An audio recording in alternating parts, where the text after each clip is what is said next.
You know, ever since I first discovered the Origins mod, I thought it would be cool to make my own Origins. But as someone with no knowledge of coding, I never attempted it. But then, I was trying to look up how to fix an error with a Minecraft mod pack and stumbled upon this. The Origin Creator, created by Zach K. The setup of this website allows you to create a custom origin much more easily than if you had to do it all on your own. And while you still have to consult the Origins wiki, you don't have to do it nearly as much. And so, I started creating custom origins that went along with my Cube Story series, A Story of Elements. After many hours and failures, I created 13 custom origins and thought it would be fun to show off what they all are. When it came to what order I made the origins in, all I did was go in color order of the main colors of the elements, which means that first was Fire Elf. As a Fire Elf, you have fire resistance. Well, for 1 minute and 30 seconds. Stay on fire any longer than that, and you'll start to take fire damage just like anyone else. The next thing you can do as a Fire Elf is shoot a fireball. Pretty explosive, right? Additionally, your attacks always set things on fire. Furthermore, if you decide to take a trip into the Nether, a realm where there's a lot of fire,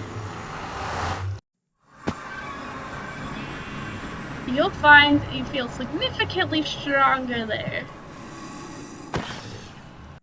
But with every strength comes a weakness. If you're in water or rain, yeah, you don't feel that well. You're pretty weak. So next up on the list of origins is the Light Elf. As a Light Elf, one of your main abilities is to turn yourself invisible. Well, for a time. If the burns out, you might lose control of the light a little bit until you become visible again. You might also notice that I've had strength this whole time. Well, as a Light Elf, you get strength when in direct light of the sun. But in opposition to the strength you get in the sun, if you head into the dark, you'll find you can't see very well. You're also a lot weaker since there's not much light around here. So definitely bring some torches if you plan to go caving. Something else you may notice as a Light Elf is that you have a few additional crafting recipes. You can convert ink sacs, item frames, and arrows all into their sort of glowing variants. And there's one more thing too. If you take a night's rest, you'll find that with the rising of the sun, you get a whole minute of strength. As I was comparing Shadow Wolf to Light Elf, I realized I kind of forgot to show one of the main powers, which is shooting a quote-unquote beam of light. One important thing to note is that this beam of light does fire damage, because, light burns things. So what this means if you have a creature that's immune to fire and you try to use it on that, it's not going to do anything because they don't burn. Next on our list of origins, Poison Elf. As a Poison Elf, you have a couple of different magical attacks that you can do. For one thing, you can shoot a stream of quote-unquote poison. So as you can see, it's a little more than just the poison effect. Additionally, you can summon a whole poison cloud that poisons everything within a radius. But it doesn't affect you, because you, as a Poison Elf, have immunity to the poison effect. This immunity does come at a cost, however.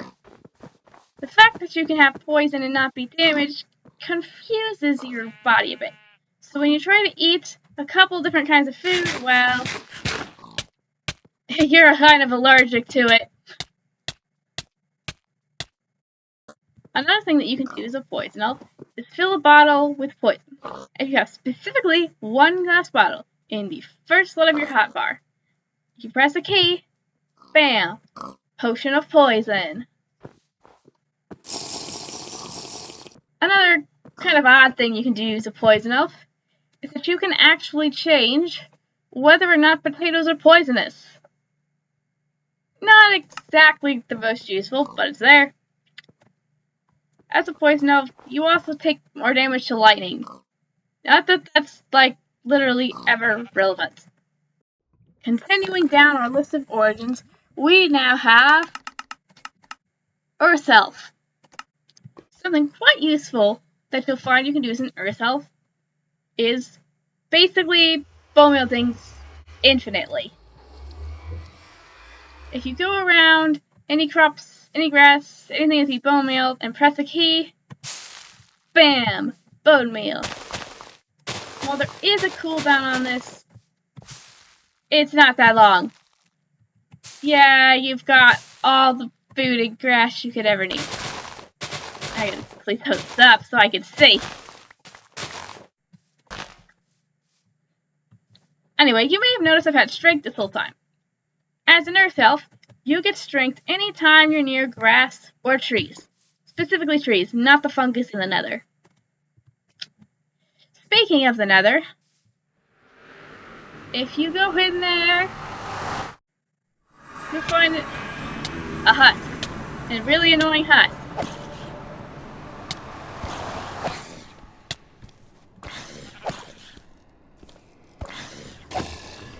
Right, now that you've dealt with that really annoying husk, you'll find that in a realm that doesn't really have many real plants, because, you know, these are supposed to be fungus, which, you know, aren't plants. You'll find that you have weakness in the whole nether, because, you know, there's not much earth plants that grow there. Now, considering you just got attacked by a husk, you might wonder, well, what can an Earth Elf do to attack? Well, in this case, you can summon a patch of berry bushes. Hey, it does some damage, right? Look, I wanted to make all these attacks unique. I couldn't make them all just have a blast of damage. But speaking of damage, well, as an Earth Elf, you know how to handle plants. So if you walk into berry bushes, no damage. Yeah, you're slowed a bit, but you know how to navigate those thorns. You'll find the same thing to be true if you try to hit a cactus. No damage. Also, one thing I realized I forgot to mention about Earth Elf is that you take slightly more damage to fire. I thought this made sense because, like, plants are often pretty flammable. As we continue down our list of origins, we get to Electric Elf. And, well, Minecraft doesn't have a ton of electricity, so there wasn't a ton of ideas I could think of for this origin.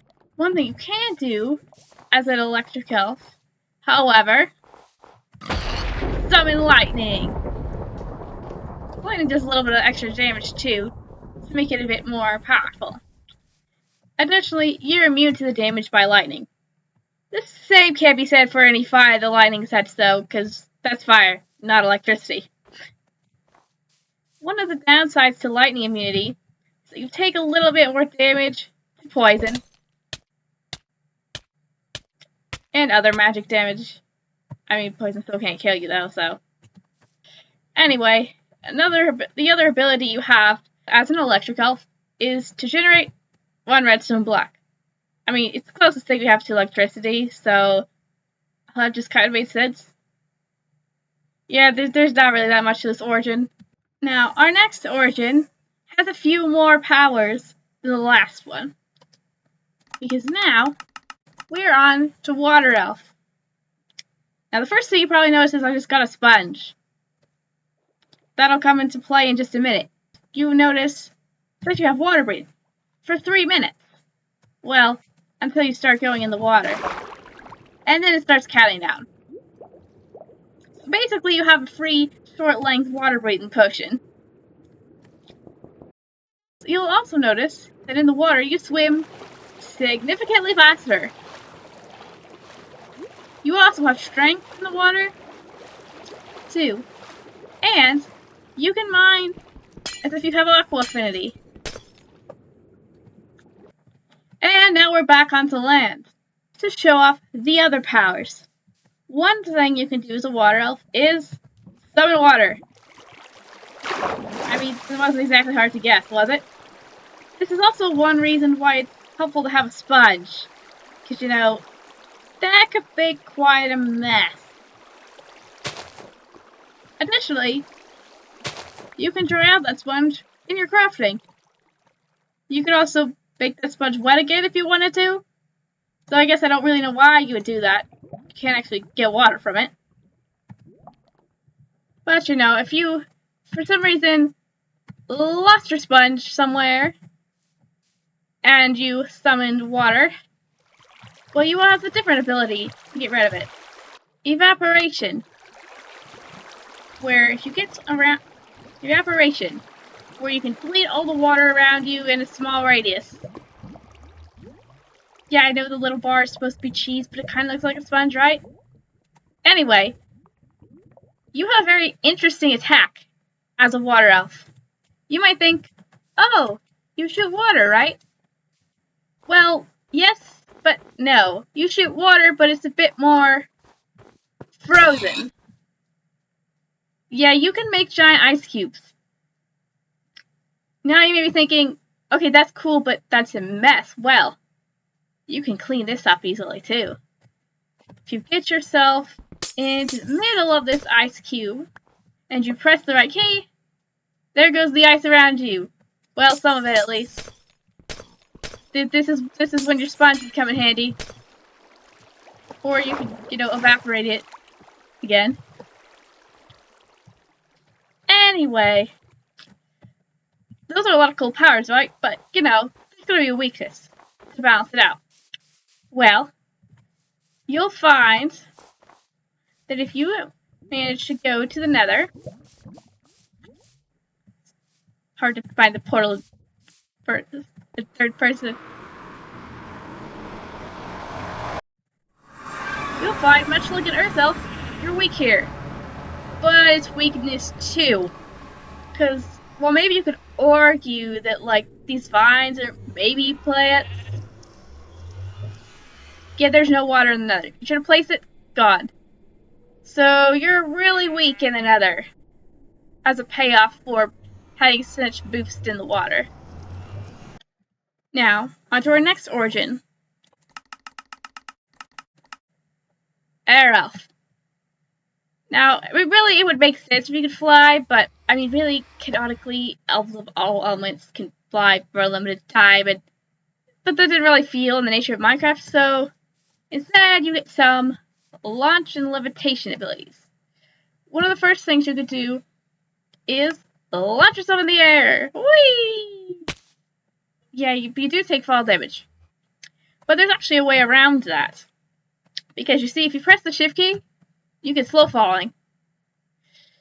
So if you launch yourself up in the air again, you can just press shift key, and then you don't take fall damage, because you have slow falling.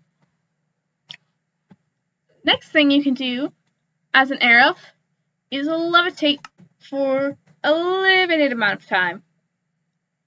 Now, this levitation only lasts so long, because otherwise it would kind of just go on forever. And after you run out of this time, yeah, you start taking damage. That way you don't just, like, levitate forever, you know. Now, our next ability requires us to go to the water. You know, when you're underwater, you can run out of air pretty quickly in Minecraft.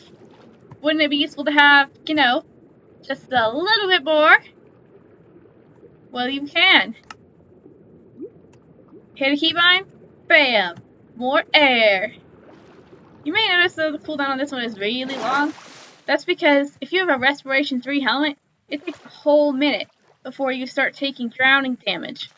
So I didn't want to make it so that you could just, like, use this ability to breathe underwater forever, because that wouldn't have been very balanced. Anyways, as an air elf, you can also shoot basically a shulker bullet, but it doesn't really have the trajectory of a typical shulker bullet. Instead, it kind of throws like and Ender Pearl. Like a choker bullet, if you hit something with it,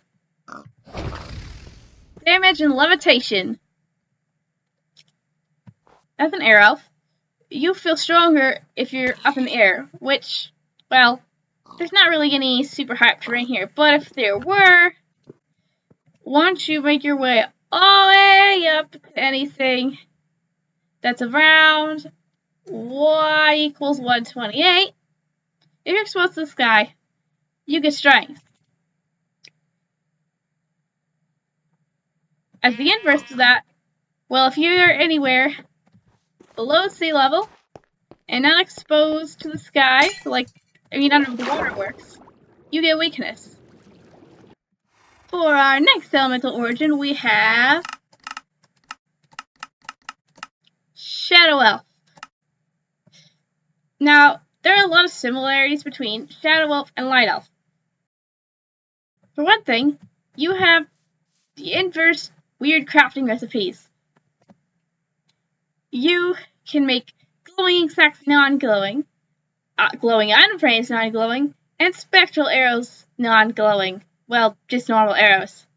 Don't know how helpful that would be unless you needed a bunch of black dye and happened to have a bunch of glowing randomly, but yeah, that's a power you have.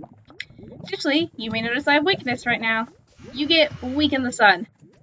This is only for the sun, not just any light level, so get yourself under a tree, not weak anymore. Unlike with the Light Elf, darkness is your friend. You'll notice you have some night vision, although you can only see so well. And I'm getting shot. But you also get strength if you're in dark enough levels. Not enough strength to respawn a creeper explosion, though. Something else that you can do is shoot a quote-unquote beam of shadow.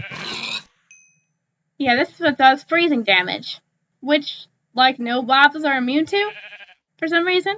Another thing you can do as a shadow elf is, much like a poison elf, you can make an area effect cloud. However, for this one, it does wither and blind and darkness. Look, darkness doesn't actually really do anything to mobs, I don't think, so I needed to make it, do some damage. You may also notice that you were taking damage but healing. Well, instead of making you, immune to the wither effect, what I made it is so that if you get withered, 2 or higher, which I think you only get from these little circle effects, you get healed. So it's basically like you don't take damage, because it wouldn't really make sense to take damage from your own attacks. If you find yourself, as a shadow elf, deciding that you want to sleep, despite the fact that, the darkness gives you strength and you can see in the night, well, you might find an unfortunate surprise when you wake up. You're weak for a minute, because you've wasted the wonderful night, and now you have the horrible sun. Ugh, it's too bright. If we make our way back to the cave, something cool to discover is that if we ignore these creepers, and we get to an area that's dark enough for us to have strength, if we decide to sneak, we become invisible. Because we can blend into the shadows, and then the annoying creepers won't see us, because we're not close enough to them. And now, we're on to the Overlufdsi origins. First, we have Green Overlufdsi, which is supposed to be shape-shifting, but there's only so much you can do with an Origins Datapack, so you can't really change yourself into a cat or anything like that, but you can change your size, thanks to the mob, I don't know how you say it, is it Pakui or something, I don't know, but you can make yourself huge! Absolutely giant, but don't get too giant or you'll lag your game. Something else you'll notice is your jump height, your speed, all of that's enlarged too, so yeah, this could be one way to get around pretty fast. You're just also a pretty big target, And you could shrink back down too. Get out of these berry bushes. And shrink even further down. And further. But you start to get pretty slow when you're small. You also can't reach very far. Like, I can reach this snow layer, but I can't reach this snow layer over here. Oops. Hey, oh yeah, you can get really small. Anyway, let's get back up to what's the normal size. I think this is normal size. Anyway, another thing you can do is a classic overused beam attack. Yeah, that we've already seen that one like 5 times. But another fun thing, you actually take less damage to arrows because you get shifted around easily enough to dodge a lot of damage from them. Yeah, that's kind of all there is to this one. There's only so much you could do when you can't really make actual shape-shifting a thing. And now, we're on to the final one of our starting origins. Overlufdsi, which is kind of just teleportation. Your main teleportation is basically like throwing an ender pearl. But you don't take damage when you teleport, and it's been retextured to look like pink petals because that's kind of the closest thing that look like pink sparkles in Minecraft. Additionally, you can teleport in a straight line 20 blocks in whatever direction you're looking. Now, one thing to watch about this one, however, is that it goes straight in the direction you're looking. So, if you point towards the ground, you will end up in the ground. Speaking of teleporting, maybe in the ground, if you were to get hit by a mob, well, every 15 seconds, you get teleported 5 blocks in the direction you're looking. Try not to make it too big so that it wouldn't do too much damage to you, but it could still get you in quite a pickle if you're not looking in the right way. Additionally, like 500 other origins, this one does have a beam attack. As you can see, these beam attacks only do so much damage. Additionally, you're so used to teleporting, and teleports going wrong, that you take 2.5 hearts less of fall damage. Now you may think, why 2.5 hearts? Well, because that's how much damage an ender pearl does. And back in this update of Minecraft, 1.20.1, ender pearl damage was not counted as its own category. It was just counted as fall damage. So by making you take 2.5 less hearts of fall damage, you don't take any damage from using ender pearls. And you take slightly less damage from falling as a bonus too. Now you may have noticed that I said the last origin was the last of the main origins. So what exactly does that mean? Well, there are only 10 origins you can choose from, but there are 3 more, quite frankly, overpowered ones that you can get. Now, the way that it works, if you have a certain origin, you can upgrade to these certain other overpowered origins by getting an advancement, which means you can either get the advancement or use some of these command blocks right here. If you are a shadow elf and you decide to get the advancement Uneasy Alliance, well, you'll find you receive a bit of an upgrade. Yeah, I wanted to make a Darkness Overlord origin because it was fun, but it's pretty overpowered. For one thing, as you can see, you have a lot more hearts. You also take way less damage to, like, anything. Like, look how long it's going to take this cactus to, like, actually do have a heart. The sort of balance of this is that you can't put on any armor. It won't go on. But, yeah, that's only so much. Oh yeah, you also get weakness when you're in bright light or exposed to the sun.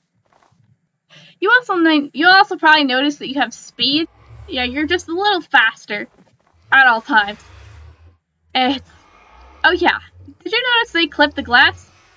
As the Darkness Overlord, you're made of shadow, so any block that lets light through, lets shadow right through.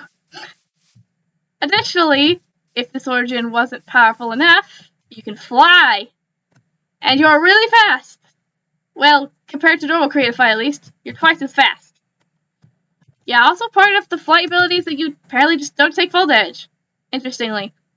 Now, much like Shadow Wolf, you have the same kind of couple attacks, the beam and the circle, but they do significantly more damage. If you spawn a poor unfortunate husk and decide to attack it, immediately gone. Yeah, you could do a lot of damage. Same thing too if you've got a whole crowd of them and you do your area of effect attack. Once you wait for the attack to run its course, and what? Yeah, they all die. You're very OP. And as if all that didn't do enough damage, well, if you're not in the sun, and you instead go to an area that's darker, oh yeah, you'll notice you have perfect night vision too. Yeah, you could do plenty of damage. Yeah, I just punched a zombie. Also, I'm invisible, because you are shadow, so you're automatically invisible when it's dark enough, and we can't really tell it's dark enough here, it's dark enough here. But not at this point right here, because there's a glow lichen.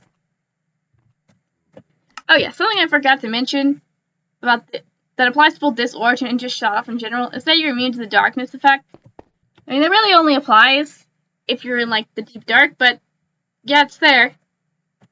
Oh yeah, and to better show how much less damage you take as this origin, well, I mean, you're not dying anytime soon, right? You take like half damage to everything. Oh yeah, one thing you may also notice with the Darkness Overlord origin is that apparently flight speed affects your speed when you jump. So when you're sprinting forward, you get an extra boost every time you jump into a hole. But out of a hole as well. Oh yeah, and something that I did forget to mention about the Darkness Overlord origin is that you do keep a couple powers from the Shadow origin. Namely, you still have the kind of useless recipes to turn glowing items into their non-glowing variants. Additionally, you'll get weakness for a minute after going to sleep. Being the very powerful Darkness Overlord does not make you a morning person. And one final thing too, while there is a large deduction to most types of damage as the Darkness Overlord, any type of damage that would bypass armor, such as magic damage, still affects you as normal. So your shadowy decrease to damage thingy doesn't work completely. So, on to our next bonus origin, which is also from getting the Uneasy Alliance advancement.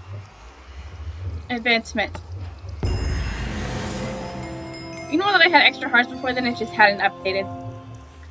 Yeah, if you're a light elf and you get the Uneasy Alliance advancement, you get a Potentia Malum themed origin. We'll get back to these first couple abilities later.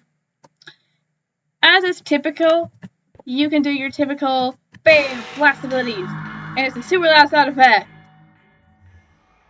And much like the Darkness Overlord, you'll find that it does a whole lot of damage. I missed. That was embarrassing.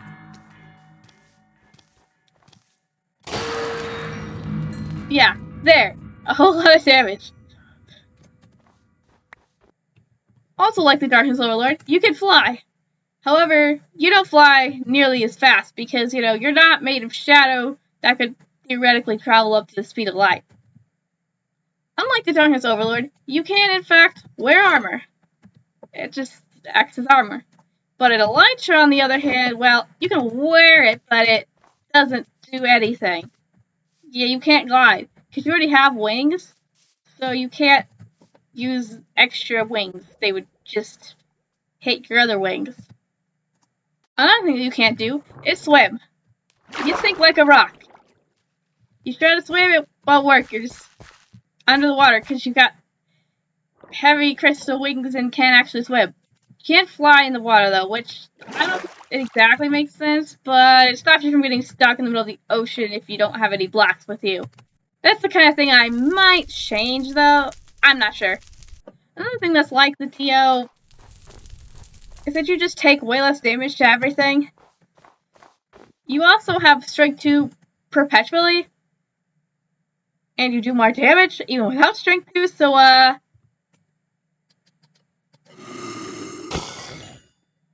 yeah, nothing really stands much of a chance. Speaking of like other origins, you can also teleport like the pink Overlufdsi. Well, the long distance one at least. You hit the key, then boom, teleport 20 blocks forward. But again, it's 20 blocks in the direction you're looking, so don't look at the floor.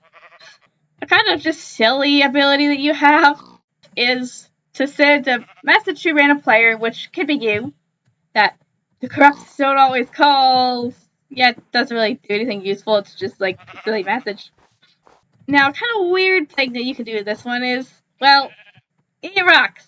In a sense, you can't just eat like cobblestone, but, well, there's no yellow and red pure crystal in Minecraft, so I picked the yellow ore, gold, and the red ore, redstone.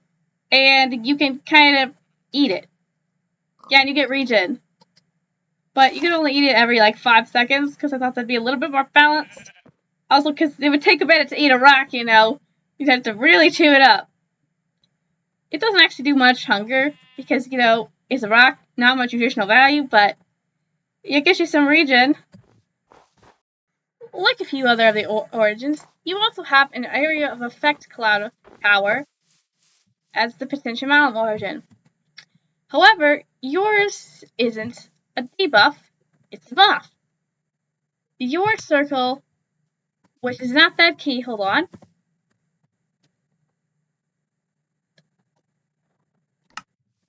Your circle does strength. Which, I mean, isn't super useful if you're playing by yourself, but, like, if you were playing with some friends, well, it can be quite helpful.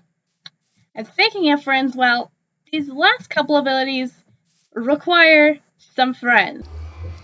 Now, this person that you see behind me, well, they're my alt account, but it was necessary to show off the final two of the powers that you have as its origin. Corrupt and Purified, which kind of only exists because of how the whole system is set up.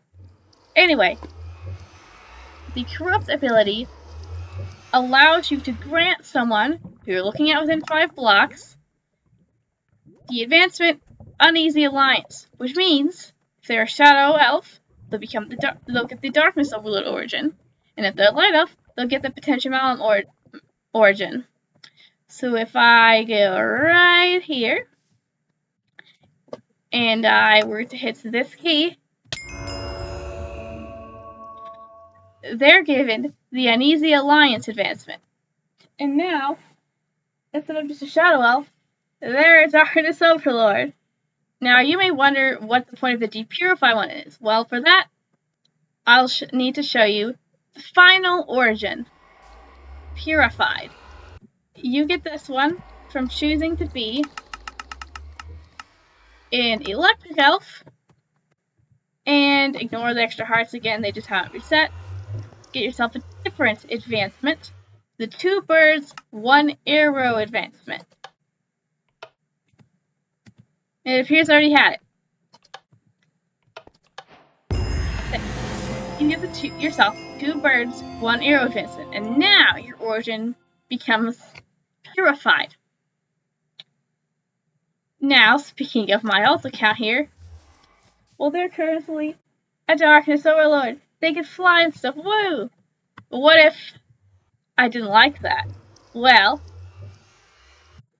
I can purify them within 15 blocks with 1 simple key. Oh yeah, they also die. But when they come back, if they try to fly again, it won't happen. Because now their origin has been reset. They technically have to repick it, but since they have to pick it, they can't pick Darkness Overlord again. They can only pick Shadow Elf. Now, let's say I wanted to corrupt them. Well, if I do some quick origin switching back to the Potentia Malum origin. Now, the way advances work, I can't just give them the NED Alliance one advancement because they already have it. So first, I have to remove it from them, and that's what the depurifying does. You can't really see it from my end, but if I do this, they lose that advancement, which means that I can grant it back to them again. And now, they're once again the Darkness Overlord. Alright, now back to the other Purified abilities. Now, as a Purified, you can, as 400 billion other origins, shoot a beam of power. Woo!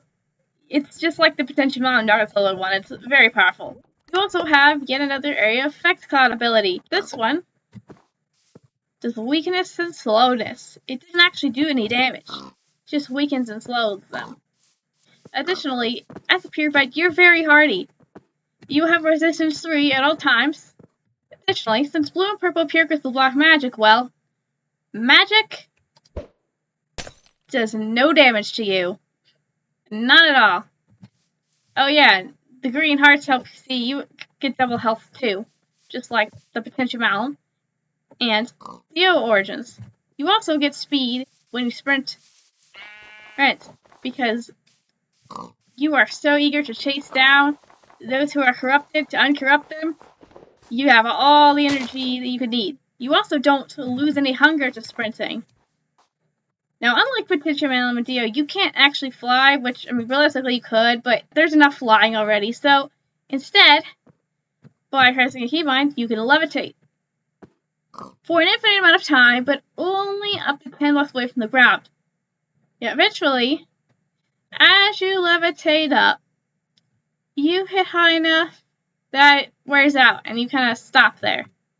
Although, with the way that it works, technically it doesn't test for 10 blocks from the ground, it tests for 10 blocks from any block, which means that technically, if you were near any sort of mountain or pillar, you could levitate way more than 10 blocks off the ground. All the way up. One last final bit of thing that you do as Purified is that anything that attacks you gets the weakness effect for a couple seconds. Alright, well that's all 13 origins. I hopefully covered all the powers well enough detail so that you kind of know what they do and stuff. But I totally might have missed something. I mean, I already missed the light beam attack and I had to go back and do that. But anyways, yeah, if you watched this video, thank you so much. And if you are interested in playing with these origins, you can actually download them in the link in the video description. Now, it is a data pack, not a mod pack, so you will have to add it to the data packs of your world. And it works only for Java 1.20.1 with the Fabric mod loader, with the Origins mod, the Origins extra keybinds mod, and the Pekui, how you say it, it's the one that's spelled P-E-H-K-U-I. Those 3 mods have to be installed. And then you could even play this data pack if you wanted to.